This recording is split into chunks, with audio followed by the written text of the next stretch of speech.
berulang kali menjadi pembimbing ibadah, kemudian juga menjadi konsultan berapa kali. Dulu pernah bareng sama-sama konsultan dengan saya di Mekah tahun berapa ya Bun ya? 2019 ya. Ya, kemudian tahun berapa lagi? Insya Allah pengalamannya banyak sekali, mau kita transfer pengalaman beliau pada kita semuanya nanti. Kita mulai sebelumnya sama-sama baca basmalah. Bismillahirrahmanirrahim. Kami persilahkan pada Bunda Haja Dr. Mastal.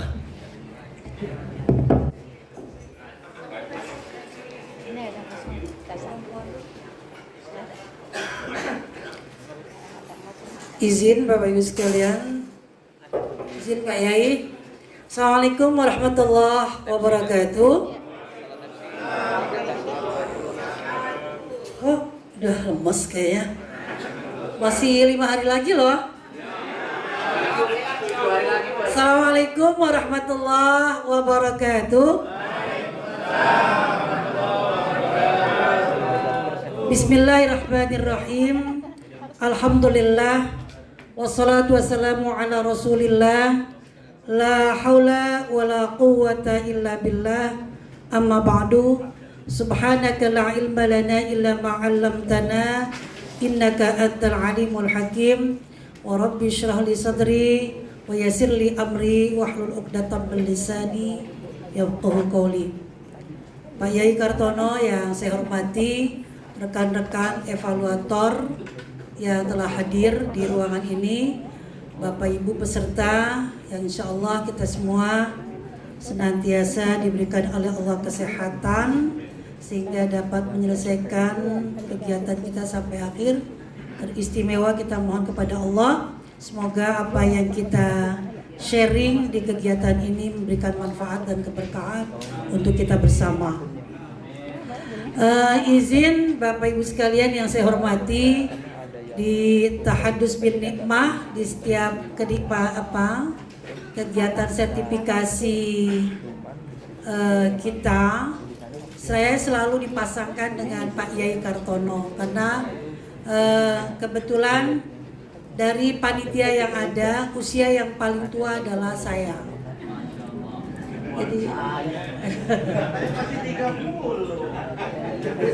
Jadi berebut tua kalau di depan saya dengan Pak Yai Kartono berebut tua. Kebetulan 2003 awal saya tugas selaku TPIHI dulu Pak Yai ya. TPIHI pertama, perempuan pertama 2003, 2010, 2014, 2018 hatta terakhir di periode beliau selaku konsultan bersama beliau di Makkah Al-Mukarramah, Sisa Ghazala sektor 2. Kami semua mendapatkan dan melaksanakan tugas dari Kementerian Agama. Menurut informasi kami sudah tidak bisa berangkat karena usia kami sudah lewat 62 tahun. Tapi paling tidak pengalaman-pengalaman selama tugas akan menjadi sebuah pengalaman tersendiri untuk saya. Dan kebetulan kita di Fakultas Dakwah ada konsentrasi haji dan umroh, maka itulah yang menjadi penguat kenapa saya aktif di Fakultas Dakwah, terutama di home base manajemen haji dan umroh. Di kegiatan sertifikasi haji ini saya dapat mandat dari panitia untuk sharing tentang fikih haji perempuan. Dan kemarin ini fikih haji perempuan itu ada 2 JPL. Tapi ketika 2000 sekarang ya 2024 ini, 2025 ini ditambah dengan fikih haji lansia. Jadi lansia itu kemarin nggak kita banyak sentuh, tapi kemudian peraturan dan regulasi yang ada, kita ada materi fikih haji lansia yang mungkin nanti lebih banyak kepada konsep-konsep taisirnya, konsep-konsep moderasinya yang kita kedepankan. Sesungguhnya saya untuk menyampaikan materi tentang fikih haji perempuan tidak mendasar pelaksanaan haji dan laki dan perempuan. Sudah banyak kemarin awal dari materi Pak Yai Kartono, prinsip-prinsip awal tentang pelaksanaan haji dan umroh. Namun satu sisi saya juga ingin melihat berangkat dari kondisi jamaah haji, potret jamaah haji Indonesia saat ini. Kalau kemarin di Wakil Menteri Kemenhaj bahwa tahun 2026 ini akan diperbanyak jumlah petugas haji perempuan. Kita berikan aplaus untuk kita semua yang perempuan.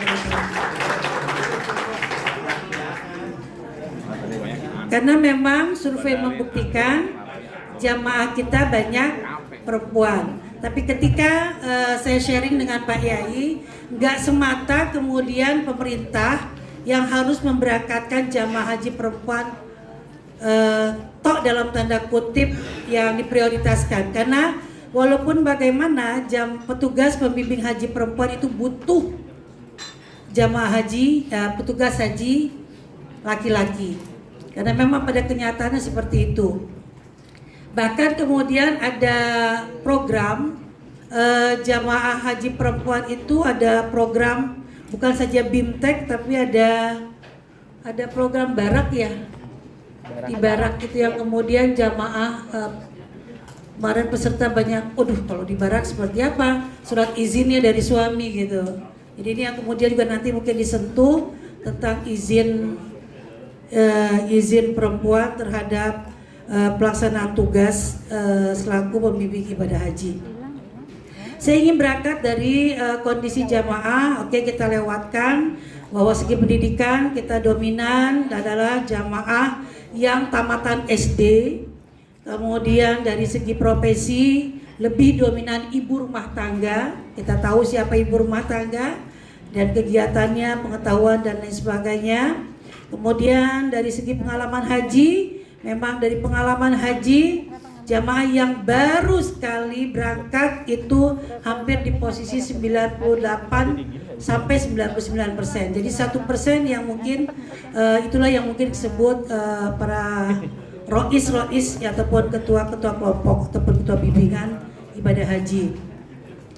Kemudian dari segi usia lansia, kemarin di tahun saya 2019 paling tua itu 105 tahun, itu suami istri dari Makassar. Paling muda di usia 18 tahun. Dan kebetulan di usia yang paling tua 115 ya. 115 yang viral sekali itu suami istri dari Makassar. Kebetulan itu jamaah kami di sektor 2 di 2019 kami pegang Aceh, Ambon, Maluku, Papua, Makassar, itu Indonesia Timur. Paling tua 115, paling muda 17 tahun. Potret jamaah kita. Kemudian dari sisi disabilitas kita juga akan singgung, nanti mungkin kita bicara lebih terkait dengan kemampuan jamaah haji disabilitas, karena ini juga ada program pemerintah ramah disabilitas yang kemudian kita lebih pendekatan kepada fikih taisirnya. Oke, Bapak Ibu sekalian, itu potret jamaah haji kita yang lagi-lagi kalau ini saya ingin tekankan bahwa suka tidak suka, mau tidak mau, tetap jamaah haji, petugas haji perempuan itu dibutuhkan, sangat-sangat dibutuhkan. Dulu di 2003 TPI, tim pembimbing ibadah haji perempuan itu pertama di zaman Pak Dirjen Taufik Kamil, belum ada pembimbing ibadah perempuan. Tahadus bin Nikmah, saya diizinkan berangkat pertama. Saya bilang dalam hati saya, tidak boleh ada yang terakhir, harus ada yang selanjutnya, perempuan-perempuan selanjutnya yang akan jadi pembimbing ibadah. Waktu itu persoalannya adalah sederhana, karena persoalan perempuan tidak semuanya akan care dan aware kepada petugas laki-laki, terutama masalah yang dikatakan Pak Yai adalah masalah sunatullah tadi, haid tadi. Jadi banyak jamaah perempuan yang agak risih, agak riskan, bahkan mungkin malu ketika dia harus sampaikan masalahnya kepada petugas laki-laki. Itu yang mungkin berangkat dari kebutuhan pembimbing ibadah, harus ada pembimbing haji perempuan. Maka 2003 alhamdulillah saat ini tambah terus pembimbing ibadah. Azam diri saya nggak boleh ada mastana yang terakhir, harus ada selanjutnya gitu. Itu yang saya selalu syukuri. Saya selalu memberikan support kepada teman-teman dosen, teman-teman pembimbing ibadah perempuan. Yuk kita bisa, yuk kita mampu, yuk kita punya kuota gitu. Kita punya kesempatan. Maka kemarin kita baru melaksanakan sertifikasi. Dominan hampir 65% adalah pesertanya perempuan dari Kemenhaj. Kebetulan Kemenhaj 65%, Pak Yai. Hampir 65% adalah perempuan, dan insya Allah itu sudah mewakili insya Allah organisasi-organisasi. Itu yang saya syukuri, bahwa petugas haji perempuan tidak boleh berhenti di sini. Harus ada selanjutnya dan selanjutnya. Bahkan bukan saja tim pembimbing ibadah, tapi ketua kloter sudah mulai. Jadi ketua kloter itu manajerialnya seorang perempuan. Yang mohon maaf, selama ini perempuan itu dipandang sebelah mata, kalau suruh mimpin doa nggak mungkin, kata gitu kan. Suruh tim menganalisa problem solving di kelompok nggak mungkin. Tapi ternyata alhamdulillah hanya mungkin kalau ngangkat koper. Kata Pak Yai, kalau ngangkat koper pasti butuh laki-laki. Kemudian besok kalau ada lansia, ya mungkin yang sentuh, yang nyantuni, yang nyuapi makan, ya itu mungkin perempuan. Tapi kemudian yang harus menggendong lansia, jadi cari petugas yang laki-laki, bahkan mungkin yang lebih kuat badannya, lebih fisiknya lebih kuat. Itu yang saya katakan, azam diri saya, bukan lagi saya nawaitu, azam saya tidak boleh berhenti, bahkan tidak boleh berkurang kuota pembimbing ibadah perempuan. Jadi ya, kita boleh tepuk tangan untuk perempuan-perempuan Indonesia. Jadi ada ketua kloter, ada pembimbing ibadah, bahkan sejak kapan Pak Yai konsultan ya? 2019. Tahadus bin Nikmah, saya ditunjuk oleh Kementerian Agama waktu itu dengan Ustazah Badriah Payumi. Saya juga nggak tahu dasarnya apa. Konsultan itu perempuan harus 75 hari di Makkah. Kalau kloter itu hanya 38 sampai 40 hari. Alhamdulillah atas izin suami, lagi-lagi izin suami. Karena ninggal rumah, ninggal keluarga itu nggak mudah gitu. Apalagi yang kontrol Pak Yai. 75 hari konsultan pertama saya alhamdulillah, hanya Mbak Badia Payumi waktu itu disempatkan di Daker, saya ditempatkan di sektor.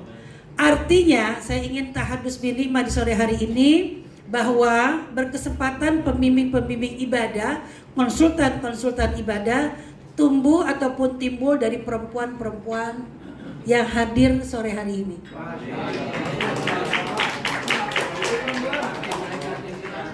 Oke, terima kasih. Iya, saya Lita Roji, Mama Anda Lita Mandi. Saya pengen berharap banget, nggak pengen kecil hati gitu. Ingat di Monas. Apa-apa sambil ngantuk-ngantuk dikit ya. Oke, Bapak Ibu sekalian, saya nggak akan menggurui teman-teman. Saya yakin tadi kalau Pak Yai bilang, Bapak Ibu sekalian sudah pinter bawa bis bisa, bawa taksi bisa, hanya belum punya SIM-nya. Jadi dalam rangka ikut sertifikasi ini dalam rangka menjemput SIM, kira-kira semuanya udah bisa semua. Kita hanya sharing aja untuk pengalaman-pengalaman haji. Ya tadi kemarin dengan dengan semangatnya, yes pasti lulus, mabrur dan lain sebagainya. Mudah-mudahan jadi doa. Oke, Bapak Ibu sekalian, saya tidak akan bahas kewajiban haji karena sudah disentuh Pak Yai. Ayatnya jelas, walillahi 'alan nas hajjul baiti man istata'a ilaihi sabila. Istitoah, kemudian mohon maaf saya ingin juga dikit Pak Yai, istitoah saya tambahkan sekilas info teman-teman. Saat ini kuota istitoah itu rekor terendah untuk saat ini. Mungkin teman-teman sudah update dengan informasi Kemenhaj bahwa yang daftar untuk melunasi BP itu baru sekian persen, 8,8%, jauh gitu. Mudah-mudahan istitoah kesehatan ini bisa segera connect dengan perbankan yang ingin mengklik nama-nama calon jamaah yang sudah dinyatakan di tahun 2026. Artinya yang cadangan masih besar harap, yang sudah harus setor mereka juga ada semacam kekhawatiran karena kesehatannya tadi belum keluar gitu, belum keluar. Semoga istitoah ini saya kemarin ada dari kapus kesehatan ya. Sudah dapat materi dari kapus kesehatan ya. Ya dari kapus kesehatan saya bilang ternyata sudah tidak dibawa Kemenhaj, maka kemudian mereka sulit diinstruksi dari Kemenhaj. Itu yang menjadikan krusial kenapa calon jamaah kita agak sulit untuk mendapatkan kalimat istitoah. Oke, Bapak Ibu sekalian, saya juga tidak akan bahas tentang prinsip dasar haji dan umroh. Saya yakin Bapak Ibu sekalian sudah. Saya ingin di sini aja Bapak Ibu sekalian di permasalahan. Jadi permasalahan perempuan terutama, kalaupun ini sudah sedikit disinggung oleh Pak Yai kemarin, akan menjadi sebuah penekanan untuk saya dalam materi fikih haji perempuan, bahwa haji laki-laki dan perempuan itu tidak ada bedanya, karena memang kemudian sama semuanya, hanya pada prinsip-prinsip tertentu perempuan ada yang perlu diperhatikan. Pertama, kalau tawaf tadi kemarin sudah Pak Yai jelaskan, tawaf ada yang mungkin nanti terkait dengan tawaf perempuan-perempuan yang yang haid dan lain sebagainya. Kemudian istitoah juga kemarin sudah disinggung Pak Yai, mahram juga sudah, iddah sudah, izin suami kemarin juga agak ditekankan Pak Yai, mungkin nanti ditambahkan lagi dari sisi mazhabul arba'ahnya, 4 mazhabnya. Kemudian ada menutup aurat. Ini menutup aurat teman-teman. Survei membuktikan jamaah haji perempuan sampai saat ini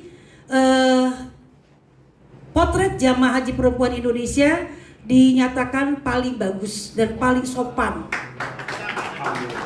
Mempertahankan predikat paling bagus dan paling sopan inilah yang kami selaku pembimbing ibadah merasa berkewajiban untuk selalu mengingatkan seluruh calon jamaah ataupun mungkin pembimbing memperhatikan pakaian-pakaian yang terkait dengan pakaian wanita. Jujur kalau boleh bicara masalah pakaian, walaupun saya nggak modis banget, tapi paling tidak menutup aurat dasar kita untuk bahwa pakaian wanita itu tidak transparan. Bahkan mungkin yang sering kita alami adalah teman-teman jamaah haji itu menggunakan kalau kita bilang mukena ya. Mukena itu sampai dari Indonesia dia nggak cek lagi. Baru kemudian di Arab Saudi ketika sampai di sana baru dia buka kalau mukenanya itu sangat-sangat mengganggu kesehatannya. Terutama pada saat posisi muka dan posisi kepala.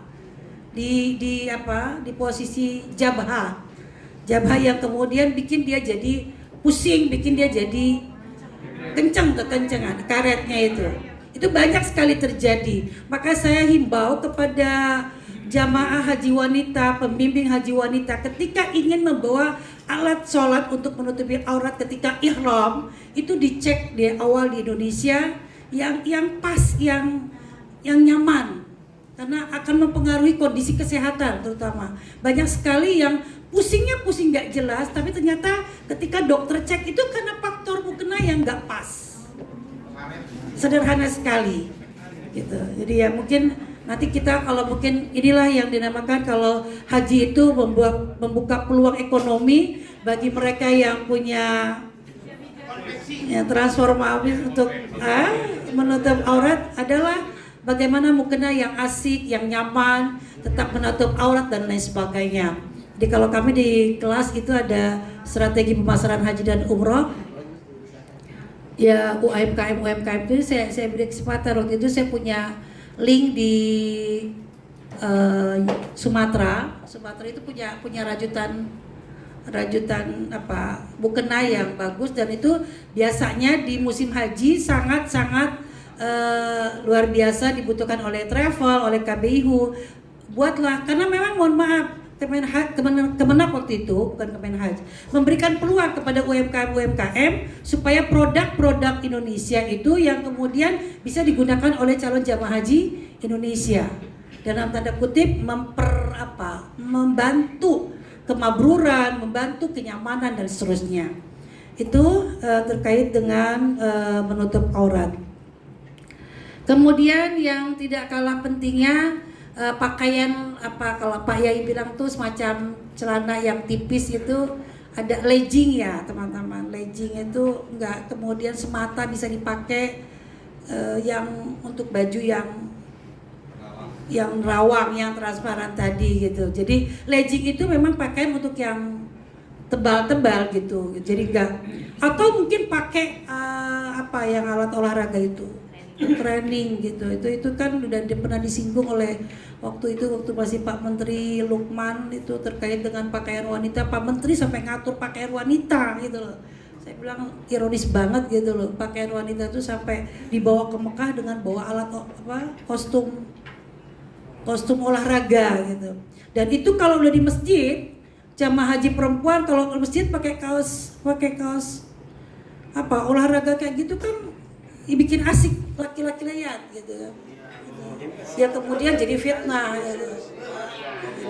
Next mungkin ketika jadi pembimbing kita juga sederhana sekali teman-teman, sederhana sekali walaupun pakaian itu modis tapi gak kemudian pakaian itu kemudian sah ataupun menutup aurat. Kemudian saya juga ingin singgung tentang larangan ihram, sudah juga disinggung, nanti Pak Yaya akan tekankan lagi membaca talbiyah. Membaca talbiyah itu sautun nisa, suara perempuan. Suka ada yang bilang kalau perempuan tuh baca talbiyahnya enak gitu ya. Bahkan kalau udah melaksanakan labbaik Allahumma umratan dari Bir Ali itu yang berfungsi itu suara perempuan. Sementara sawak-sawak sana, driver sana ada yang mohon maaf haram haja. Jadi hendaknya roisnya yang laki-laki aja gitu. Tapi yang bapak-bapak mungkin mohon maaf mempersilahkan yang perempuan yang suaranya agak nggak bikin ngantuk dan lain sebagainya. Kalaupun itu kita difungsikan untuk membaca talbiyah, mungkin nggak lebih keras dari laki-laki, kira-kira seperti itu. Terutama juga ketika selesai melaksanakan niat atau juga mungkin ketika memimpin doa pada saat melaksanakan tawaf. Itu kan bahkan sekarang terkenal juga jamaah haji Indonesia itu di Matov hanya untuk selfie sambil bersenandungkan talbiyahnya dibikin jadi ada nafsu ya, ada nafsu gitu. Allah, gimana tuh? Baik Allah gitu kira-kira seperti itu. Bahkan nanti suara Pak Rojali, suara Pak Zen itu lebih merdu dari mendesah gitu. Itu yang bikin jadi fitnah. Jadi kalau bisa difungsikan, kalaupun harus kita yang baca, suaranya tidak lepas, tidak vulgar kebuka gitu. Kemudian ini yang ingin saya stressing, minum obat.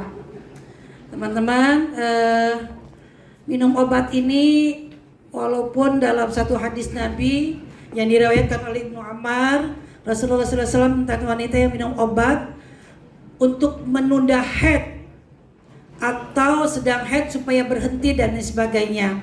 Itu kata Nabi, bihi baksan, nggak apa-apa minum obat. Cuman persoalannya adalah teman-teman, nggak sesederhana hanya boleh minum obat. Saat ini obat itu sangat dipengaruhi oleh kondisi seseorang. Jadi saya mungkin minum obat cocok, tapi Bu Lili, Bu Umi mungkin nggak cocok gitu. Jadi nggak semata obat itu betul-betul bisa menahan haid. Gitu. Itu yang perlu dicatat. Walaupun mungkin jujur, Ustazah, saya minum obat dari dokter saya langsung. Saya konsul dengan dokter pribadi saya. Bahkan saya nggak dari puskesmas, obat saya mahal. Izin Allah ya di sana bukan lagi nggak haid, malah blooding gitu. Itu nggak semata. Artinya obat ini nggak menjamin bisa berhenti haid karena lihat kondisi orang per orangnya tadi. Ada yang minum ketika saya nggak minum tapi saya cukup sekali betul-betul nggak haid ada. Artinya saya ingin sampaikan bahwa wanita itu bisa haid atau tidak haid, bisa nyaman atau tidak nyaman. Yang pertama teman-teman, disyukuri, dibikin gak jadi beban. Ketika haid itu ya nikmati. Kalau menurut Pak Yai sunatullah, jangan dipaksa. Gimana Ustazah? Saya udah di Bir Ali, teman-teman niat, boleh niat. Ketika nanti teman-teman melaksanakan tawaf untuk menyelesaikan umrah, tunda, gitu kira-kira seperti itu. Yang dibikin enjoy bahasa saya, dibikin lepas, nggak jadi beban. Kalau ya kemudian jadi beban, itu yang kemudian mohon maaf, saya di 2010, 2014 dengan Tuan Guru Bajang ini menyelesaikan masalah wanita haid banyak banget, karena memang yang saya bawa bukan lansia, pasangan usia subur. Pasangan usia subur itu persoalan sampai sana langsung haid, langsung blooding dan lain sebagainya. Itu yang kemudian kita harus sikapi. Saya katakan itu bahwa obat itu atau ibu mengalami haid dibikin apa?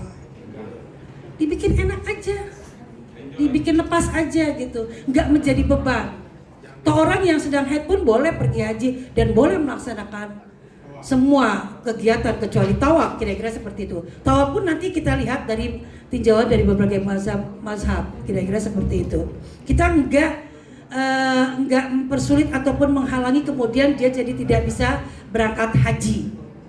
Yang kedua teman-teman perlu dicatat, ketika wanita haid atau suami istri, bahwa istrinya mengalami haid, ini yang banyak rumusnya. Kalau bahasa saya di manasik manapun nggak ketemu ya, tapi ini perlu ada semacam komitmen. Ketika bapak ajak istri ini masih ngalami haid di Mekah, itu jangan kemudian diisolasi. Apa sih ya?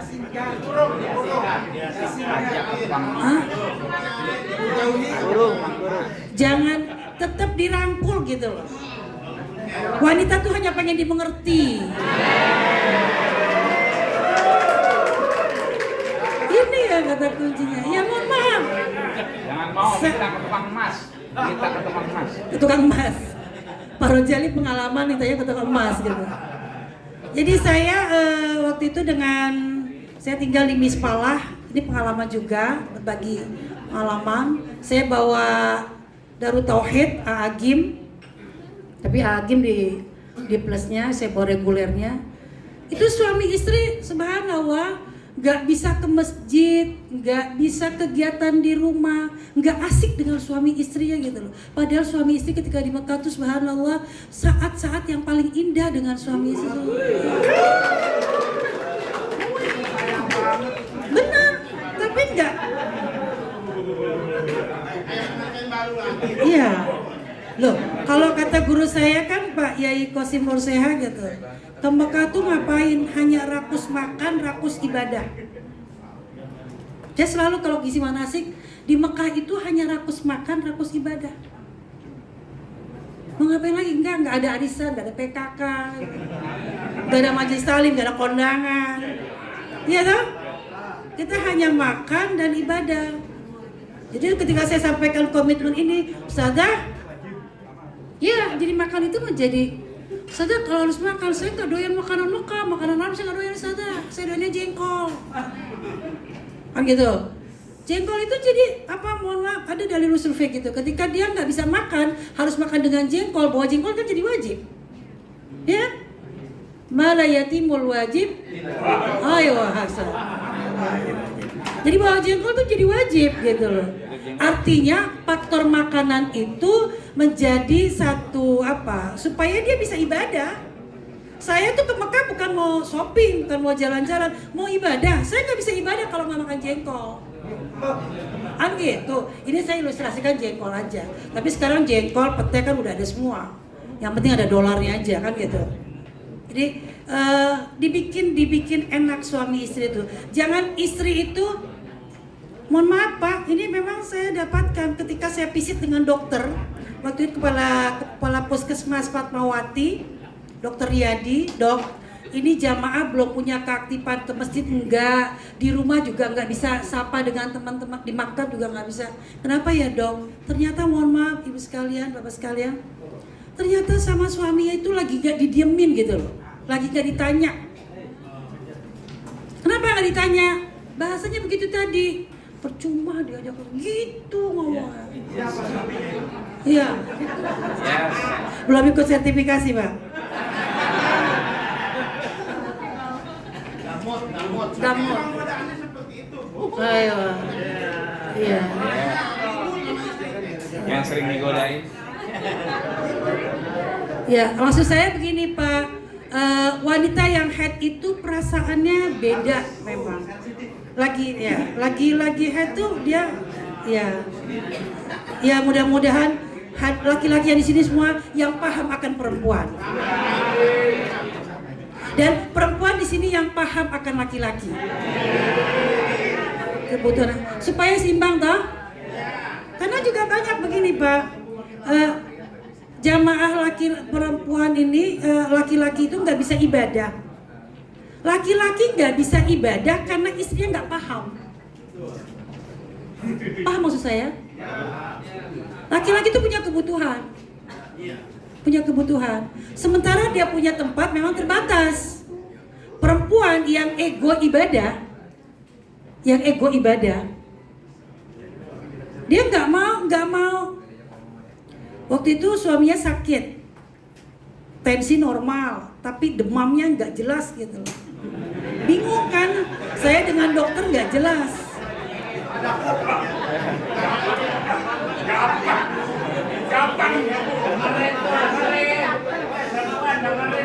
Dengerin tuh. Ya. Ini nggak ada Pak di buku manasik Kementerian Agama, nggak ada. Pak Yai KO dia. Buat bukunya Bu. Iya. Aplaus dong untuk kita semuanya. Efek 5 hari nih. Jadi saya bingung selaku pembimbing ibadah, nggak punya mobile di maktab, nggak punya keinginan ke masjid, sama istri nggak tanya, telepon gitu loh, ada apa gitu. Sudah. Jadi mudah-mudahan perempuan gitu kan paham akan laki-laki, laki-laki juga ngeh. Gitu.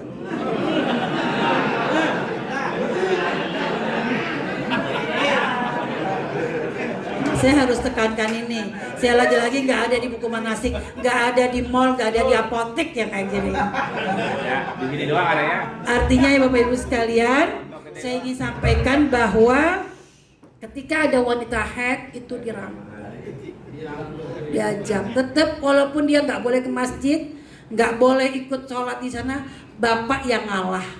Ya udah ikut ke masjid daripada di maktab sendirian, gitu toh. Di masjid saya nanti akan sholat di luar aja, di halaman aja, nggak akan masuk ke dalam. Jadi perempuan seperti itu juga dia akan kira-kira seperti itu. Modus. Kemudian ya saya stressing itu Pak karena yang lainnya udah dibahas juga kan, udah disinggung juga, dan bapak-bapak semua yakin udah tahu semua. Ini yang saya katakan, saya dengan dokter, dengan tim kesehatan selalu bahkan kalau ada di buku manasik untuk khusus kesehatan, karena kesehatan itu jadi penting juga. Kebutuhan itu nggak disebut tapi memang butuh gitu loh, memang butuh gitu.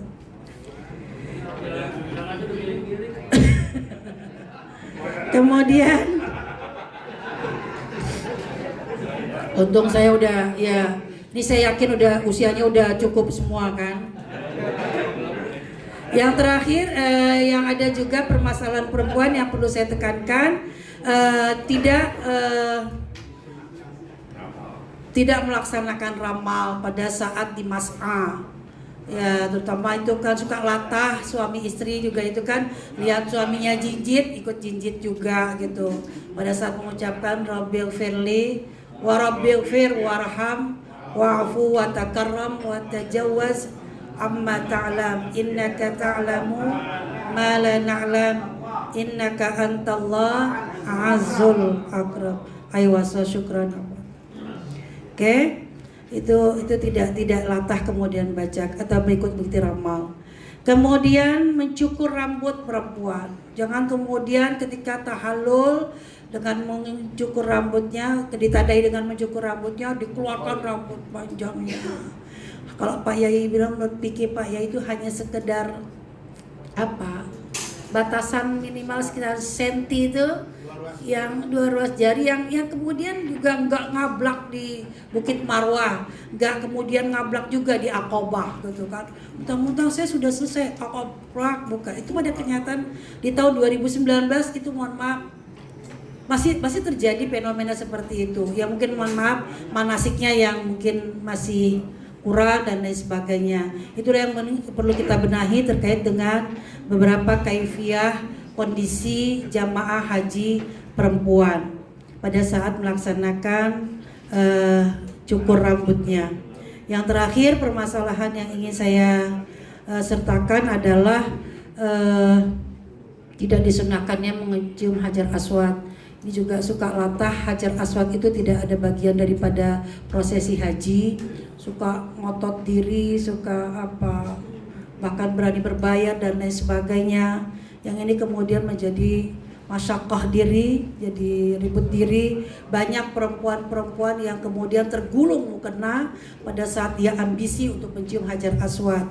Kalau kemudian waktu, tempat memungkinkan, ada peluang, ya silahkan dikondisikan, tidak memaksakan diri. Karena tidak sah hajinya kalau dia tidak mencium hajar aswad. Itu yang perlu kita tekankan terkait dengan bimbingan haji perempuan.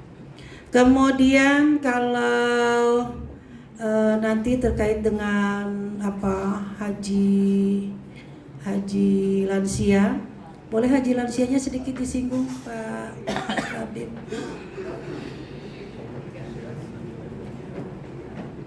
Saya hanya ini aja Pak, nanti Pak Yai yang ini Pak.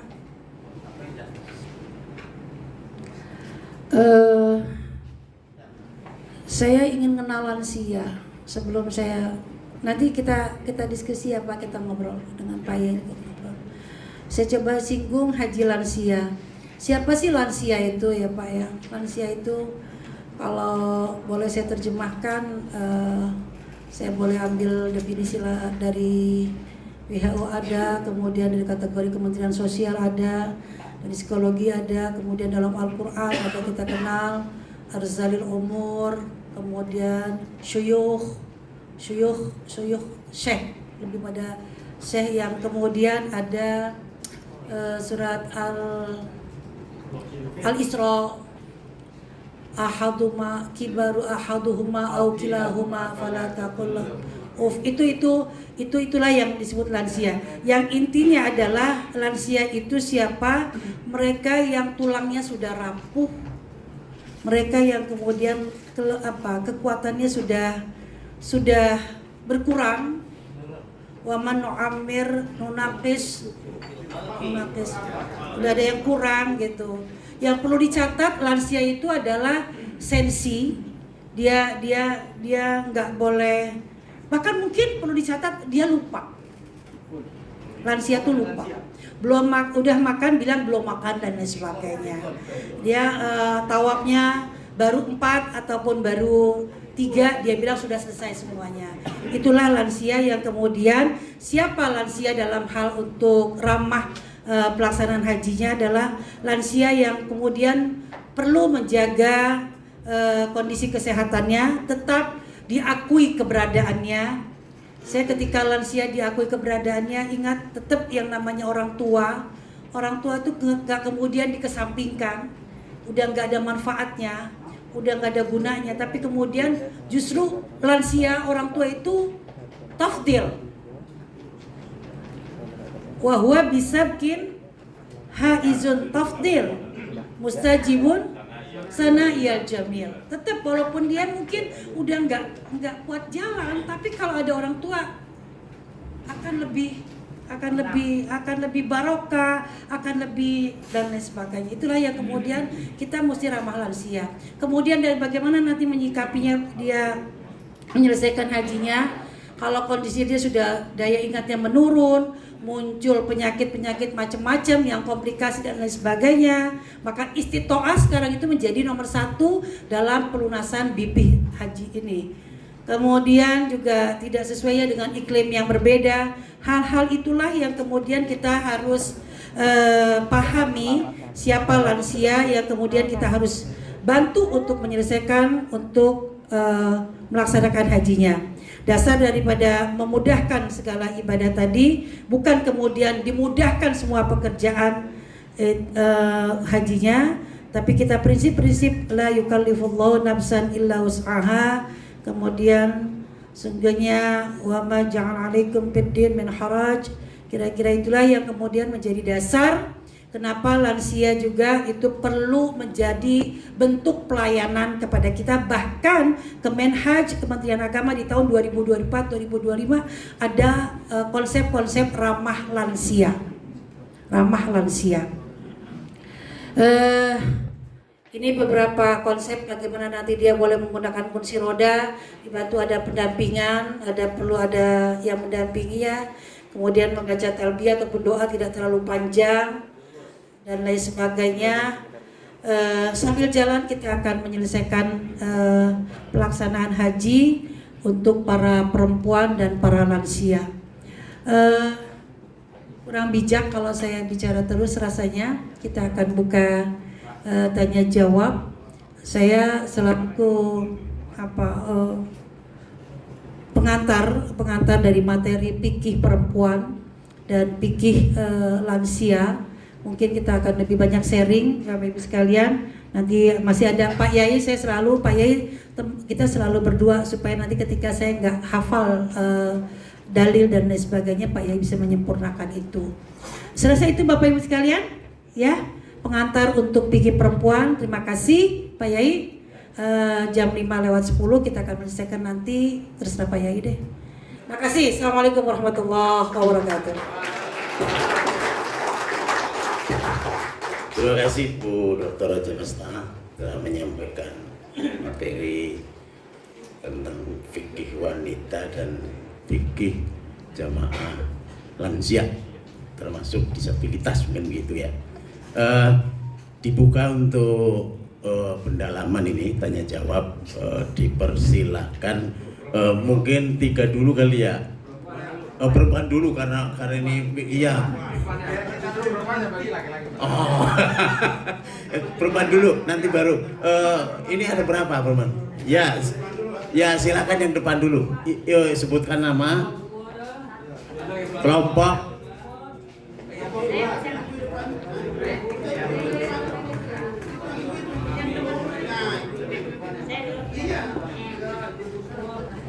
Ya. Bismillahirrahmanirrahim. Assalamualaikum warahmatullahi wabarakatuh. Waalaikumsalam warahmatullahi wabarakatuh. Ibu, Bapak yang saya hormati, pertanyaan saya satu saja. Oh iya, saya Tuti Alawiyah dari kelompok 2, mantan menteri. Satu pertanyaan saya, Bu Dokter, terkait aurat perempuan. ketika aurat apa aurat? Sama saja. Aurat perempuan ketika sedang ihram.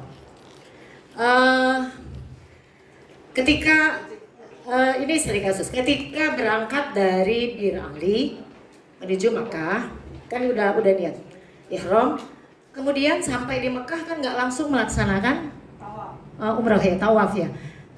Maka kita kan di hotel ini beberapa jam gitu, kita makan, kemudian juga check in dulu dan lain sebagainya. Ini bagaimana? Saya minta penjelasan dari Ibu karena ada simpang siur. Ada yang bilang boleh kok buka kerudungnya kalau sesama perempuan gitu. Tapi ada juga pendapat mengatakan oh nggak bisa, kaos kaki aja, buka kaos kaki harus di kamar mandi supaya tidak terlihat oleh perempuan yang lain. Terima kasih, itu aja. Assalamualaikum warahmatullahi wabarakatuh.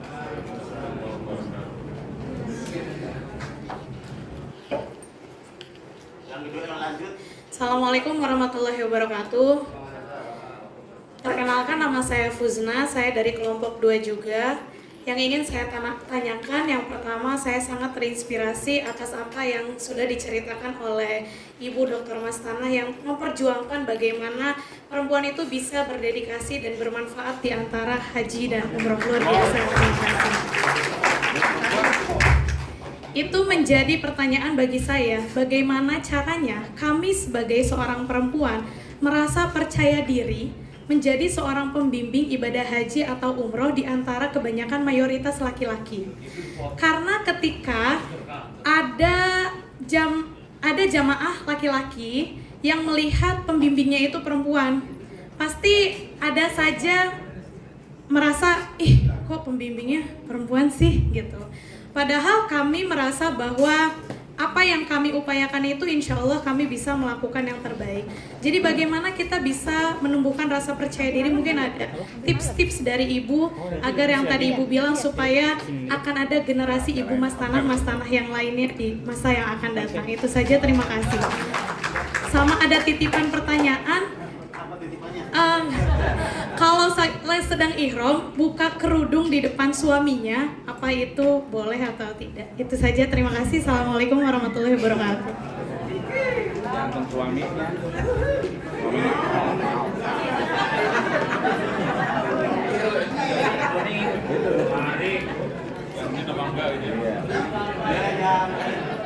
Suami siapa itu? Suami sendiri bukan?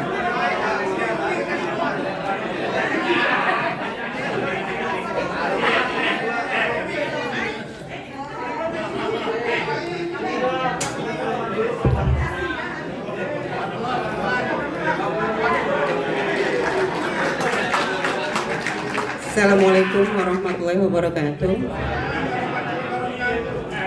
Izin memperkenalkan diri, saya Surtina dari kelompok 6. Saya perempuan. Ya, saya perempuan sejati. Izin Pak Yai mau bertanya. Kadang seorang perempuan itu, wanita ya, lebih mengutamakan fashion daripada aturan-aturan yang memang seharusnya dia dia taati. Pengalaman ketika misalnya sedang tawaf gitu, banyak perempuan-perempuan yang memang kadang auratnya tuh, kadang tangan misalnya itu masih terlihat auratnya, tapi ketika ditegur dia beralasan bahwa Bu, itu yang lain juga kayak gitu, saya juga boleh dong gitu. Nah, bagaimana kita menyikapi atau memberitahukan kepada mereka yang seperti itu gitu, supaya maksudnya supaya omongan kita itu memang diterima sama orang itu.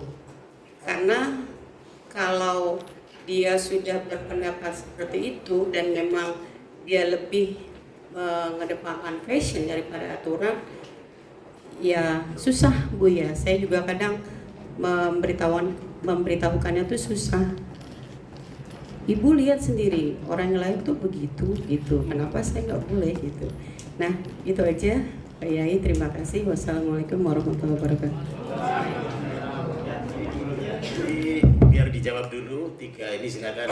Enggak.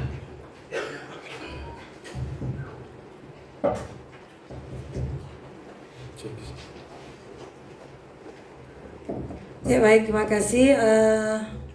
Pertanyaan pertama, saya ingin menjawab bahwa batasan aurat perempuan ketika berhadapan di hotel, sampai di hotel di Mekah itu langsung membuka di kamar yang ada hanya perempuan dengan perempuan.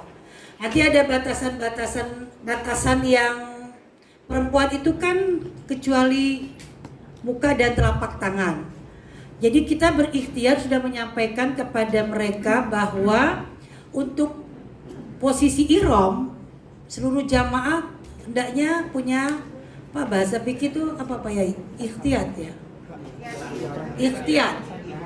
Kehati-hatian. Jadi kita berulang kali. Saya ingat wakil Menteri Haji bahkan kemarin dari pembimbing itu harus senantiasa mengingatkan. Fi kulli makan wa fi kulli waqt gitu kan, apalagi dalam posisi ihram. Sesungguhnya boleh nggak sih di hotel kalau sama perempuan kalau sengaja ya jangan dong dalam posisi ihram gitu sebaiknya. Jadi kalau dia buka ya hendaknya pada batas-batas ruang-ruang tertentu. Jangan kemudian dia dalam posisi aku boleh buka ini, toh yang sama-sama perempuan juga. Nanti dalilnya di Pak Yai dikuatkan sama Pak Yai dalilnya. Itu terkait dengan kedatangan ketika di hotel. Biasanya capek tuh langsung ya, apalagi yang lansia. Lansia itu langsung buka langsung kaos kakinya, langsung mukenanya dalam posisi capek, panas dan lain sebagainya. Itulah yang mau difungsi dan peran pembimbing. Masih banyak terjadi. Banyak terjadi. Maka kemudian yang kata kuncinya adalah senantiasa mengingatkan. Kemarin materi siapa ya? Bahwa pembimbing itu selalu mengingatkan bahwa kita dalam posisi ihram. Itu yang selalu. Insya Allah ya memang Ustazah kan gak dia dong sendirian, kan banyak gitu loh. Gimana kalau semuanya kita ingatkan dari awal, mungkin ada semacam mekanisme kelas rame-rame rombongan kita sudah mengingatkan. Bahkan ya mohon maaf, kayak laki-laki juga ketika mau niat ihram, boleh juga kita mengingatkan kan Bapak Ibu sekalian, kita akan berangkat menuju Mekah. Kita akan melaksanakan niat. Silakan bapak-bapak yang masih, itu kira-kira. Kan ada yang sudah niat dia belum lepas CD-nya. Boleh yang ingatkan perempuan, boleh nggak Pak? Boleh. Artinya itu walaupun kemudian nanti dalilnya Pak Yai sampaikan, tambahkan. Kemudian ada bagaimana mengingatkan perempuan sama perempuan ya. Ini lagi-lagi kemampuan psikologis ya teman-teman ya. Saya di 2010 bawa Mabes Polri, jamaah saya Mabes Polri. Saya dengan Pak Yai sampai curhat waktu itu. Ketika saya mau pulang ke Indonesia, saya sidak dengan jamaah saya bahwa saya yakinkan bahwa jamaah saya sudah ifadah semuanya. Sebab kalau sampai belum ifadah ke Indonesia, dosa saya, kan gitu kira-kira. Saya sidak. Karena Mabes Polri dengan siapa Mabes Polri saya juga baru tahu ya Mabes Polri itu ya dengan Mabes Polri-nya gitu kira-kira. Yang saya tahu dia di Mekah juga bertanya, jeng sakniki sholat apa malih, jeng saiki sholat apa, melakukan apa lagi. Jadi betul-betul nggak ada bekal manasik, nggak ada gitu. Jadi setiap prosesi haji selalu tanya. Hatta mau pulang ke Indonesia, kita waktu itu mau pulang hari Rabu. Hari Selasa sore saya sidak dengan seluruh jamaah bahwa yakinkan bahwa kita sudah ifadah. Ternyata ada jamaah haji saya yang belum menyelesaikan ifadah, alasannya hanya head. Alasannya hanya head. Kalau saya bilang dari kemarin kok nggak ngomong gitu kan, itu kalau saya marah kan akan terjadi Jadi apa yang kemudian saya ini Bu siapa Bu Sutina ya belakang. Jadi saya ajak ngobrol yang kayak gitu. Jadi memang urusan masalah pribadi toh, karena gak mungkin juga, ibu ke kamar mandi dengan saya, darah ibu merah atau coklat atau apa, gak mungkin juga saya harus seperti gitu, gak mungkin lah. Sidaknya kok gak sampai kayak gitu-gitu banget gitu kira-kira.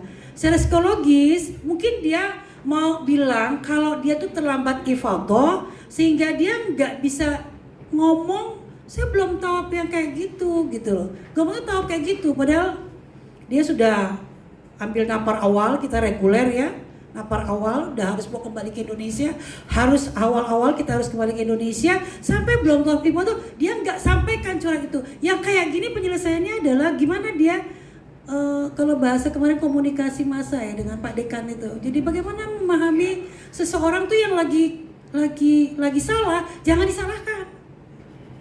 Jangan disalahkan. Apresiasi bisa. Walaupun salah tapi apresiasi. Salahkan ya. Masa salah diapresiasi? Salah kan itu ya? Tapi mungkin metodenya seperti itu. Gitu. Jadi waktu itu saya takut kan dengan Mabes Polri. Kayak bajunya juga takut kan, ditegurnya juga kayaknya galakan dia gitu kan.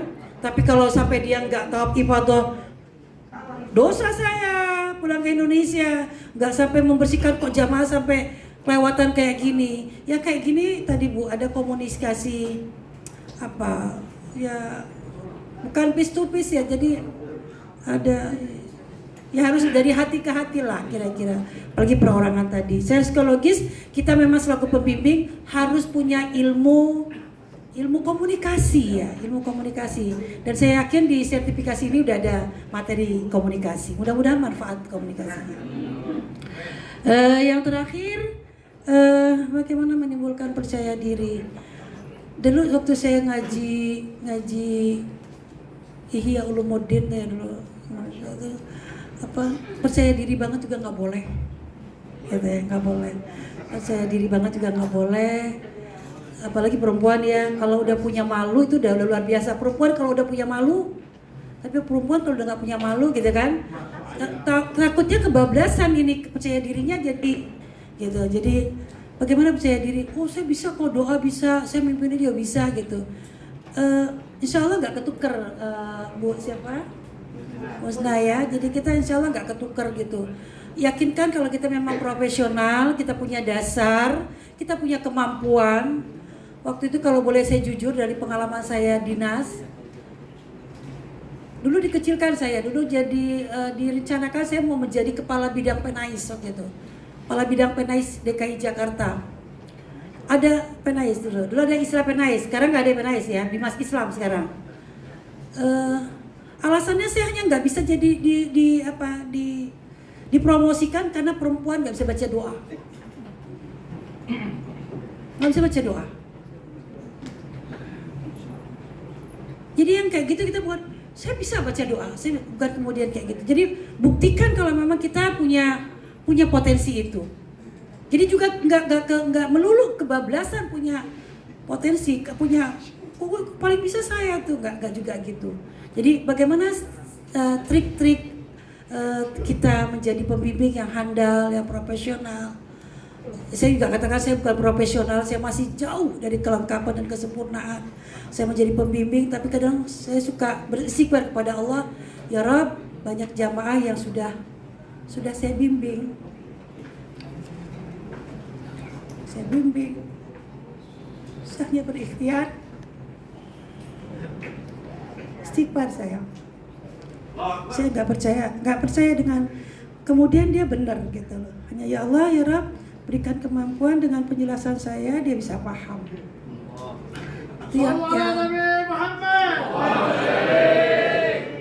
Jadi nggak besar hati gitu loh, perempuan tuh nggak besar. Memang nggak boleh sombong, kita kan nggak boleh sombong gitu loh. Jadi karir saya pun juga menjadikan tempayan untuk saya bahwa perempuan itu memang harus kuat gitu loh. Itu mungkin jauh dari kesempurnaan teman-teman, mudah-mudahan memberikan motivasi untuk kita semua. Pak Yai mungkin mau nambahin terkait dengan aurat. Terima kasih. Tadi Bu Tuti Alawiyah ya, melihat aurat wanita, wanita melihat aurat wanita, atau laki-laki melihat aurat laki-laki. Ini saya bacakan ini. Jadi nggak usah kita ragu-ragu. Bismillahirrahmanirrahim. Fa idza ra'at, ketika perempuan ya, idza ra'atil mar'atu, ketika wanita itu melihat al mar'ata, auratnya wanita. Ma faqasurra kadzati wasatri wal haqwasat. Lihat temennya ini wanita, lihat di atas pusternya, dadanya ke atas, lehernya, rambutnya, la baksa, tidak apa-apa. Tidak apa-apa. Yang nggak boleh kan terus bercanda yang berlebihan kayak mereka. Kalau cuma datang capek, kebuka kerudungnya, apa tadi aku mau ke kolam sama-sama wanita, lah bahasa nggak apa-apa. Laki-laki juga begitu. Jadi ini jangan menjadi masalah. Kalau yang mengada-ada itu ya nggak boleh. Ini kan pertanyaan ini kan tadi sering terjadi, lagi capek baru nyampe niat umroh, buka itu ganti karena gerah dan mau mandi macam-macam, perempuan semua. Lah bangsa, hukum ini tidak apa-apa. Iya, tidak apa-apa. Iya. Haji maupun di luar haji.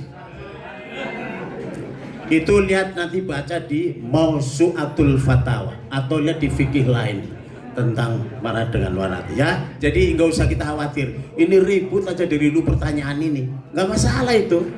Yang nggak boleh sengaja buka-buka bercanda, dibuka auratnya teman-temannya laki sama laki, perempuan sama perempuan, itu memang nggak boleh. Tapi kalau cuman lihat tidak sengaja karena kondisi, lah bangsa, tidak apa-apa, nggak apa-apa. Udah itu. Kemudian tadi pembimbing wanita saya sangat setuju sekali ya, iya betul. Oh ini kan Kementerian Haji juga lagi berusaha supaya pembimbing wanita ditambah yang banyak, nggak apa-apa. Tapi tetap harus perbandingannya, kalau saya itu tetap 60%, 40% itu udah banyak, atau 70% laki, 30 wanita. Kalau hanya alasannya mau ngangkat pembimbing perempuan karena jamaah haji banyak perempuannya, nggak logis. Karena apa? Di lapangan, apalagi di Saudi itu nggak kayak di Indonesia, gerak perempuan dibatasi, ya kan?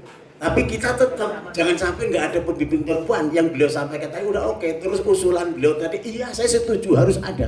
Karena ada hal tertentu yang tidak sampai jamaah mau ngomong kepada pembimbing laki-laki nggak jelas. Akhirnya hahu-hahu padahal itu maksudnya. Jadi ya itu nggak masalah. Terus tadi kok wanita kok, tadi yang beliau menanyakan itu kok senangnya diomong nggak mau, diingetin nggak mau, katanya yang ditunjukkan kalau wanita fashionnya aja. Apa ya gitu? Ya tetap kan orang mau naik haji dari sini kan ada adabul hajj, adabul umroh kan begitu. Sudah tobat kepada Allah, sudah minta maaf kepada tetangga kanan kiri, teman, udah pokoknya niatnya udah lillahi ta'ala. Itu kan harus diberikan oleh kita. Diberikan oleh kita. Yang namanya orang haji itu kalau saya baca di dalam kitabnya Imam Syafi'i, namanya kitabnya Al-Bayan fi Madhab Syafi'i. Itu ada hadis Nabi di sana. Jadi hebat sekali orang mau naik haji atau umroh itu. Kata dalam kitab itu ngutip dari hadis Nabi itu yustajabulil hajj. Diijabah doanya orang yang naik haji atau umroh hinayat hulu Makkah, ketika dia baru nyampe kakinya nginjek tanah Makkah aja, yustajabud doa. Doanya aja udah dijabah. Sejak nginjek kakinya tanah Mekah, tanah haram, itu yang diminta sudah diijabah. Hatta yarji'a ila ahlihi arba'ina yauman wa fadlin. Begitu. Sampai ketika dia pulang haji di rumah 40 hari masih mustajab doanya. Kan orang-orang kiai dulu begitu. Saya dari dulu suka dengerin kiai-kiai, ternyata betul di dalam namanya kitab Al-Bayan fi Madhab Syafi'i. Jadi ini betul tadi bagaimanapun harus sebelum berangkat sudah dikasih tahu ini. Memang perempuan itu kadang-kadang kepenginnya kayak gitu tadi ya, katanya ini yang ngomong kan perempuan juga gitu. Coba lihat Aisyah istri Nabi. Aisyah itu waktu haji sama Rasulullah. Aisyah itu ngomong kepada Rasul, karena sahabat Nabi terus para Nabi sendiri para naik masuk ke dalam Ka'bah. Aisyah protes, ya Rasul, saya juga pengen masuk ke Ka'bah. Supaya saya bisa masuk ke Ka'bah, saya di dalam Ka'bah. Kata Nabi, lah, jangan. Kamu mau ke Ka'bah, mau sholat di dalam Ka'bah, udah nggak usah. Kamu di sini, di lingkaran ini namanya apa? Hijir Ismail. Kata Nabi, sholat di sini kamu, karena Hijir Ismail itu bagian dari Ka'bah, pahalanya sama. Itu Nabi negur Aisyah. Mau ya sih pengennya ikut Nabi, nggak, udah kamu di sini aja. Ini salah satu kali yang disampaikan dulu. Paling tidak memang kadang-kadang ada perbedaan-perbedaan antara kaum laki dengan perempuan, tapi tetap cara memberitahukannya memang harus tadi kayak Bunda Mastana, pelan-pelan, sabar, dan macam-macam begitu. Ini memang seperti itu. Dan ini kalau kaitannya tadi sudah disampaikan, wanita nggak boleh pengennya nyium Ka'bah, ya nggak disunatkan kalau kondisinya lagi ziham, lagi kredit sekali. Jangan maksa-maksa perempuan mau nyium Hajar Aswad. Udah nanti aja, nunggu malam. Saya pernah ditanya juga itu jamaah, kapan Pak saya nggak, kalau nggak boleh kayak itu? Ya nanti nunggu malam ibu bisa. Jam berapa? Sebelum subuh, jam 2, jam 3 ketemu saya lagi. Nggak bisa Pak, penuh juga, saya nggak bisa. Ya udah nggak apa-apa, niatnya sudah bagus, tapi kan sulit. Nanti pulang cium itu suaminya sepuasnya, saya gitu. Iya, nggak bisa maksa. Iya kan? Ya. Iya betul.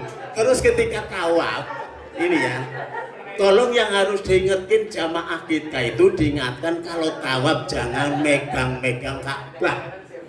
Kalau lagi tawaf jangan megang-megang Ka'bah, perempuan atau laki. Termasuk megang-megang Hijr Ismail. Kan Nabi bilang tadi, Hijr Ismail juga bagian dari Ka'bah. Nabi di sana dalam hadisnya, Qafa Rasulullah SAW warok al-Ka'bah. Nabi itu kalau tawaf di belakang Ka'bah. Maksudnya ini Ka'bah jangan nempel lagi nih, terus putar ke sana. Terus iya, warok al-Ka'bah. Jangan lagi tawaf pegang-pegang. Ini belum selesai pegang. Itu di dalam beberapa referensi para ahli mengatakan nggak boleh. Malah mengatakan putaran yang ketika dia pegang Ka'bah nggak sah. Umpamanya sudah 3 putaran, 4 putarannya kok megang-megang itu Ismail, Ka'bah, udah itu nggak sah. Baru yang 3, berarti diulang lagi 4 dan sebagainya. Karena tawaf itu harus di belakang Ka'bah. Nah ini jamaah kita perlu diingatkan oleh kita, karena kita ini pembimbingnya, hati-hati. Termasuk tadi maunya nyium Hajar Aswad, mau ikut rebutan laki-laki perempuan. Itu kan itu memang itu kan sebenarnya kalau mau kita berdoa agak minggir, yang penting lurus di multazam antara pintu Ka'bah dengan jadi itu di situ lurus saja. Kalau syukur-syukur dekat sambil pegang atau ini ditempelkan, multazamun, pipinya ditempelkan. Kalau nggak mungkin udah dilurus saja di wilayah itu, antara itu mustajab. Saya sampai waktu itu diceritain sama jamaah kita dari Bekasi. Dari Bekasi itu berangkat istrinya 2 diajak. Istrinya 2 ini diajak. Bekasi benar. Mana Bekasi? Ini. Jadi itu suami istri, dia berdoa tuh. Iya, jadi yang istri yang tua sebelah kanan, istri yang muda sebelah kiri. Jadi diperintah oleh suaminya, kamu berdoa, minta yang tulus untuk kebahagiaan dunia akhirat anak-anak kita. Dan itu ini berdoa, dia dengerin si suami sambil doa. Ini yang di kanan, ya Allah ya Rabb, mudah-mudahan haji saya, suami saya diterima, mohon sehat walafiat, tapi mohon juga ya Allah anak-anak kita soleh. Yang satu aja yang sebelah kiri dicerai setelah kita.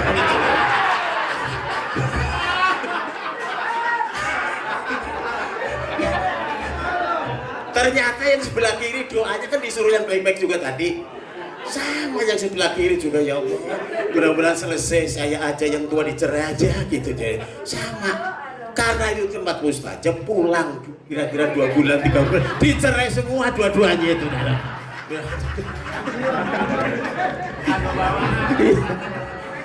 Jadi maksudnya itu menjadi pelajaran kita, itu jangan coba-coba kalau lagi di tempat mustajab doa yang enggak.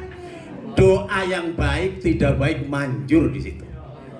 Jadi hati-hati ya, semuanya doa yang baik-baik aja, jangan sampai nanti di sana juga karena mau berangkat ada yang nggak seneng, ya, itu yang nggak seneng sama saya pulang dia udah nggak ada aja ya Allah gitu. Ya jangan. Pokoknya yang baik-baik aja doa. Jadi itu beberapa hal yang harus disampaikan kepada jamaah seperti itu. Ada hal lain. Oh masih ada.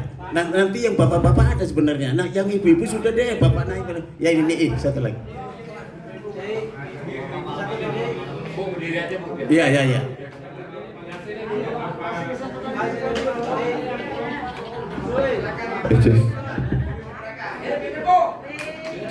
Terima kasih. Perkenalkan saya Sisa Batun dari kelompok 1. Perkenalkan saya Sisa Batun dari kelompok 1. Saya mau nanya, kalau perempuan head kadang sampai istihadah, kadang kalau ada penyakit istimewa itu sampai 15 hari, tapi itu masih banyak gitu loh Bu. Berarti kalau kita 15 hari kan kita harus tetap sholat dengan memakai softtek. Tetapi terkadang setelah itu masih ada tembus. Bagaimana ketika kita sedang tawaf ataupun sa'i tapi itu masih tembus? Apakah kita melanjutkan tawafnya 7 kali sa'inya atau kita harus keluar mengganti softtek itu? Bagaimana Pak Kiai? Itu yang pertama. Kemudian yang kedua, kita umpamanya nanti kita insya Allah akan menjadi pembimbing ibadah haji. Mohon kepada Pak Kiai dijelaskan apa saja larangan yang mewajibkan bayar dam. Itu kita harus ngelontok sehingga orang nanya ke kita tuh sudah bisa ini gitu loh. Kalau kita baca buku lagi itu jadi mohon Pak Kiai dijelaskan barangnya apa saja mewajibkan orang jamaah yang lagi ihram membayar dam. Sehingga kami sudah benar paham, nggak perlu baca-baca lagi. Orang nanya kita langsung tahu gitu. Terima kasih. Larangan ihram yang mewajibkan orang pakai dam apa saja gitu. Sehingga kalau orang nanya ke kita sudah ngelontok gitu Bu. Terima kasih.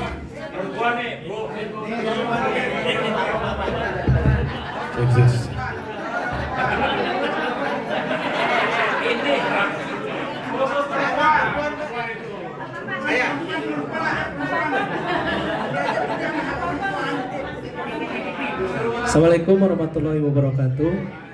Perkenalkan, nama saya Ade Budiana dari kelompok 3. Saya mau bertanya Pak Kiai terkait jamaah lansia dengan apa atau disabilitas, secara hukum fikihnya seperti apa? Misalkan melaksanakan salah satu rukun tawaf misalkan, dia di kursi roda. Nah yang mendorongnya itu apakah harus memberitahukan seperti apa fikihnya itu, atau mungkin misal kalau yang masih bisa bicara atau dia bisa mengerti berdoa mungkin sah-sah saja, tapi ketika sudah lansia mungkin lupa secara fikihnya seperti apa gitu hukumnya, apakah yang mendorongnya harus memberitahukan? Oh iya makanya itu aja Pak Kiai. Assalamualaikum warahmatullahi wabarakatuh. Assalamualaikum warahmatullahi wabarakatuh. Ibu, ada yang ditanyakan terkait dengan fasilitas perempuan di Mekah dan di Madinah, mengapa sangat terbatas, seperti contohnya tempat space untuk sholat, fasilitas toilet. Padahal kalau kita lihat dari data statistik tadi, jumlah jamaah perempuan itu lebih banyak dari jumlah jamaah laki-laki, dan perempuan itu waktu processing di toiletnya pun lebih lama daripada processing time laki-laki ketika di toilet. Itu aja Bu. Terima kasih banyak. Assalamualaikum warahmatullahi wabarakatuh. Waalaikumsalam warahmatullahi wabarakatuh. Yang pertama Ibu tadi kelompok 1 head atau istihadah, ini tawafnya bagaimana, dia pakai set-top pun tetap tembus. Tetap masih tembus. Sholatnya gimana, tawafnya? Sholat dengan tawaf sama aja. At-tawaf kas sholat. Berarti apa yang dilakukan orang tawaf persis ketentuannya seperti sholat. Illal kalam, kecuali dia boleh ngomong. Kalau orang lagi tawaf, baik yang illa bi kalamin khair, kecuali ngomong dengan lagi tawaf dengan ngomong yang baik boleh. Tapi kalau sholat kan nggak boleh ngomong. Bedanya itu. Kaitan dengan ini, jamaah haji wanita istihadah lah yang paling anu. Sudah sekian hari belum tuntas, harus tawaf. Kalau itu itu ulama seluruh mazhab sepakat dalam keadaan istihadah wanita itu sholat atau tawaf tetap aja semuanya sah, nggak kotor lagi. Yang penting waktu itu awal tuh udah wudu, begitu lagi sudah selesai wudu mulai tawaf atau mulai sholat, terus selesaikan tawafnya 7 putaran, sholat selesaikan. Karena ini istihadah itu bukan hal yang apa namanya tapi ini kan hal yang sangat jarang sekali, dan itu termasuk halangan uzur yang boleh sepakat ulama menyatakan sah semuanya walaupun sedang dalam keadaan bawa najis, termasuk yang knalpotnya bocor terus, apa itu wasir penyakit wasir ya, atau yang beser lagi-lagi netes kencing lagi gimana selesainya? Istihadah orang beser, orang wasir, sholat aja sampai selesai, yang penting awalnya sudah wudu, atau tawaf sampai selesai. 4 mazhab mengatakan ittifaqil ulama yasih tawafu, tawafnya sah semuanya. Ya Bu ya. Ya udah itu di buku saya nanti dibaca. Ibu nggak mau baca katanya itu. Iya. Terus ini nanya masalah larangan ihram, daripada saya baca lama-lama katanya baca aja itu. Larangan ihram itu ada yang berat, ada yang tidak, yang sedang, dan ada yang paling ringan. Yang ringan fidyah. Fidyah itu kan contohnya lagi dalam keadaan ihram motong kuku, atau bapak-bapak ini pakaian ihramnya dipakai. Udah niat ihram pakai bini aja lah, kalau sampai ke Mekah. Itu fidyahnya milih. Kalau punya duit damnya pakai kambing fidyahnya. Kalau punya duit. Kalau nggak punya duit, oh saya ngasih fakir miskin 6 orang aja deh. Tapi di haram, orang haram. 1 orang kasih 20 real, berarti 6 orang berapa? Udah gampang. Atau duitnya juga nggak ada, puasa 3 hari di sana. Itu yang ringan, yang ringan. Yang tengah-tengah apa? Tengah-tengah meninggalkan kewajiban haji atau umroh. Kok tidak lontar jamarot? Kok tidak mabit di Mina, tidak mabit di Musdalifah? Itu berarti yang itu wajib tengah-tengah, dam 1 kali pelanggaran. Kalau yang berat apa? Yang berat itu dam membunuh hewan buruan. Tahu-tahu ada onta main bunuh aja, sapi dibunuh aja. Itu pakai kiparot, nilainya sama dengan harga itu. Atau kiparot dalam bentuk hubungan suami istri. Suami istri itu kena damnya yang paling berat itu, sama dengan bunuh tadi, hewan buruan yang memang harganya mahal itu. Nah ini 3 model itu yang harus kita hati-hati, terutama yang disampaikan jamaah itu tadi yang masalah-masalah kewajiban tawaf, seperti yang nggak tawaf pada ya dam juga kan. Nah tapi kan ada yang dikecualikan, kalau orang dalam kondisi tertentu nggak usah tawaf pada juga nggak apa-apa. Ada bukan ibu-ibu yang haid atau nifas saja nggak usah tawaf pada, tetapi orang lain pun boleh. Anak kecil nggak usah tawaf pada, boleh haji diajak ibunya, nggak usah tawaf pada anak kecil. Orang dalam keadaan sakit berat nggak usah tawaf pada. Ada lagi yang saya kalau mau ke sana nggak ada yang nganter, saya takut karena saya kemarin berantem sama takut ketemu di jalan, saya bisa digantung, nggak usah tawaf pada. Takut zalim namanya gitu. Atau orang kok mau pulang, teman sudah siap semuanya, bis mau pulang, dia baru nongol mau pulang, sudah tinggal berangkat, gak usah tawaf pada, langsung pulang aja. Jadi itu nanti dibaca buku saya, tolong ya. Lengkap itu, lengkap. Jadi hal-hal seperti itu bisa menyelesaikan jamaah kita yang akan menemui seperti itu. Kemudian itu sudah lansia tadi ya, fikihnya seperti apa? Tadi ditanyakan gini, kalau kita dorong jamaah yang sepuh, apa disabilitas, apa lansia yang lemah fisik itu, lebih-lebih beliau tadi tanya, ini orangnya sudah kayak tinggal begini aja, berarti sekaligus yang dorong itu sambil menawabkan dia. Takutnya pertanyaan beliau tadi, takutnya dia memang sudah seperti itu. Yang kita anggap aja sekaligus kita menawabkan dia, sekaligus tawab dia sendiri, nawabin dia kan nggak akan ingat Pak. Saya sudah 3 atau 4 atau apa gitu kan. Nah itu nggak akan ingat seperti itu. Dari kita yang dorong yang harus kita sendiri sampai 7 kali putaran tawaf perjalanan sa'i sampai 7 kali itu. Nah kemudian fasilitas kok di Madinah, di Mekah khususnya ibu-ibu kok sangat terbatas. Kalau ini nanti yang usul Kementerian Haji kita ke sana, ke Raja sana. Kalau kita nggak mungkin, karena kita juga evaluasi kita. Iya, kita sudah sering evaluasi. Kita melalui muasasa, melalui maktab. Sekarang mungkin syarikah, ada apalagi berubah katanya nggak ada maktab lagi, nggak ada apa tadi.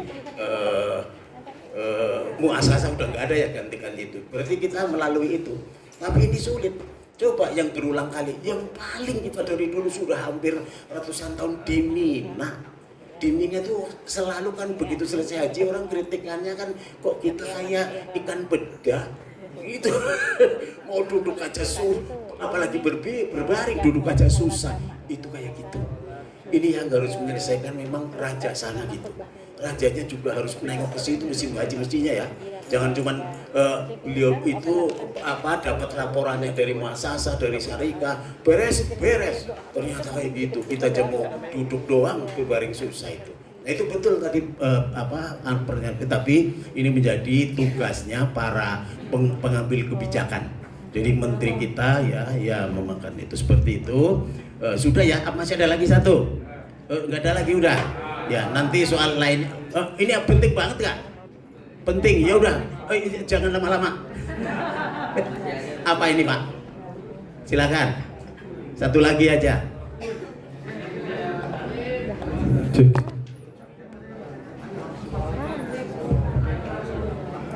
Assalamualaikum warahmatullahi wabarakatuh. Waalaikumsalam.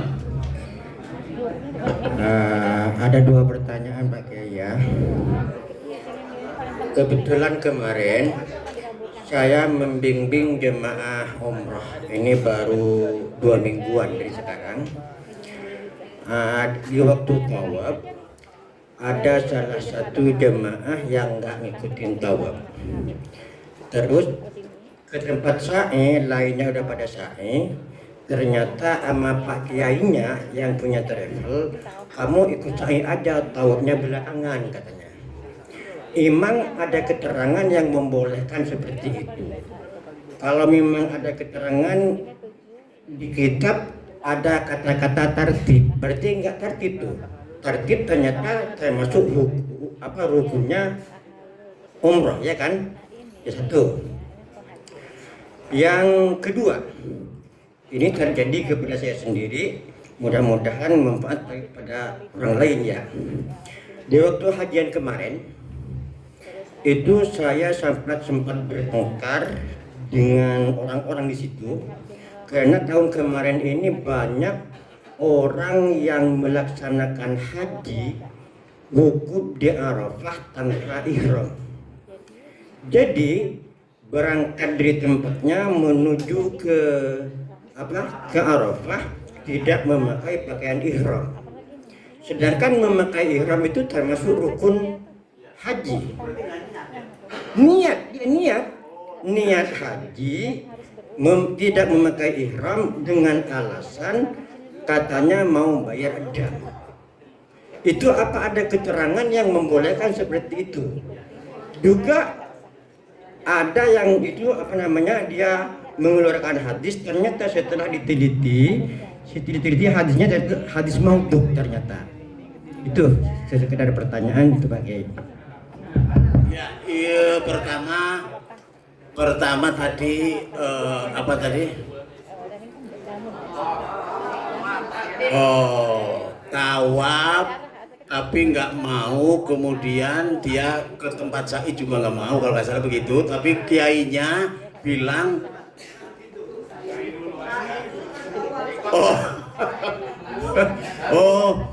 karena nggak mau tawaf ke tempat sa'i, disuruh sa'i dulu baru tawafnya nanti gitu. Ini jumhur ulama mengatakan tidak sah hajinya. Jadi syurutus sa'i, syarat sa'i itu harus didahului tawafun sahih, tawaf yang sah. Kalau ada seperti ini nggak sah itu, nggak sah itu. Saya pernah baca itu, pernah baca di dalam salah satu kitab ada pendapat yang mengatakan bahwa sa'i sebenarnya boleh saja duluan, tapi ini sangat lemah sekali, sangat lemah sekali.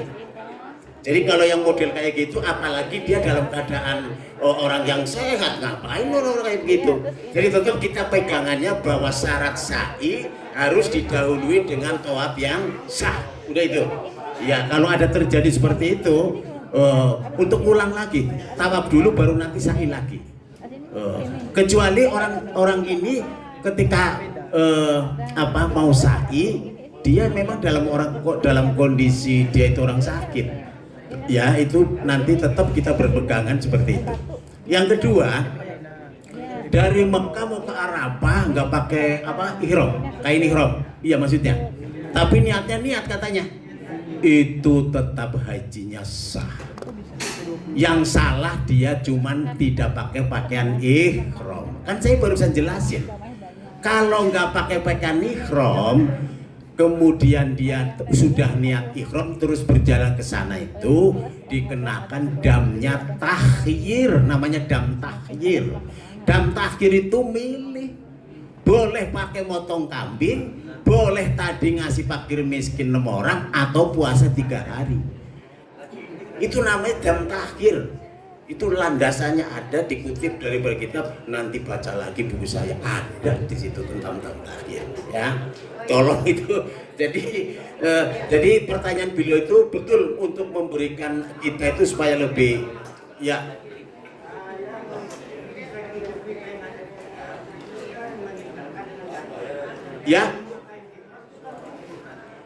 salah. Yang rukun itu niat. Hati-hati. Niat itu termasuk rukun haji atau umroh. Kalau yang namanya ihram, mahwal ihram, ini harus paham. Al-ihram huwa dukhulul hajj awil umroh. Itu namanya ihram. Kalau pakaian ihram tersendiri, berarti kalau dia sudah niat berarti sudah dukhulul hajj awil umroh. Itu sudah sah. Jangan punya pemahaman bahwa yang dimaksud ihram itu kalau ihram rukun, salah besar. Maaf pakai. Tapi keterangannya di gitu, al-ihram bil miqat. Kayak gitu kan? Iya. Arkanul hajj al-awwal al-ihram bil miqat. Seperti itu. Mahwal ihram? Mahwal ihram? Al-ihram ya lubtus syai' bil qat ini au bistia. Iya, tapi kan ucapannya itu bukan pakaiannya. Orang berihram itu wajib di mikot, orang ihram wajib, tapi niatnya rukun. Niatnya rukun, ketika di mikot wajib. Tapi soal pakaian, usahakan pakai kain ihram, tapi kalau tidak menggunakan pakai ihram nanti kena dam takhyir, milik damnya. Baca nanti di berbagai macam kitab, ya Pak ya, baca itu baik kitab itu. Berarti pakaiannya wajib ya, bukan urut. Pakaian itu wajib bagi laki-laki, tapi kalau tidak dia kena dam. Bahkan damnya bukan dam yang biasa kayak haji tamattu, damnya lit takhyir. Boleh milih, kalau ada uangnya jangan milih yang puasa, harus pakai kambing. Oke. Nanti baca. Itu boleh, makanya kemarin sahabat beliau nanya, kita itu harus membaca muqaranatul madzhab, kitab perbandingan mazhab, 4 mazhab. Jangan cuma saksi itu belum bisa menyelesaikan. Pembimbing harus belajar sama-sama membaca muqaranatul madzhab. Insya Allah dengan cara itu kita semakin luas dan luas insya Allah. Tapi terima kasih, pertanyaan beliau menjadi kita semuanya, wawasan kita semua. Terima kasih, mungkin itu Bapak Ibu. Terima kasih kepada narasumber Ibu Dr. Jamastana. Ini waktunya iya. Jadi ini sudah hampir maghrib, tapi nanti kan pada sholat isya apa batal maghrib? Oh, batal isya. Ketemu lagi dengan saya di sini sama beliau. Masih nerusin fikih kontemporer. Nanti mau tanya sepuasa nggak apa-apa. Iya, oke. Barangkali ini sementara kita sama-sama tutup untuk sementara. Nanti kembali lagi. Mari dengan baca hamdalah. Alhamdulillah.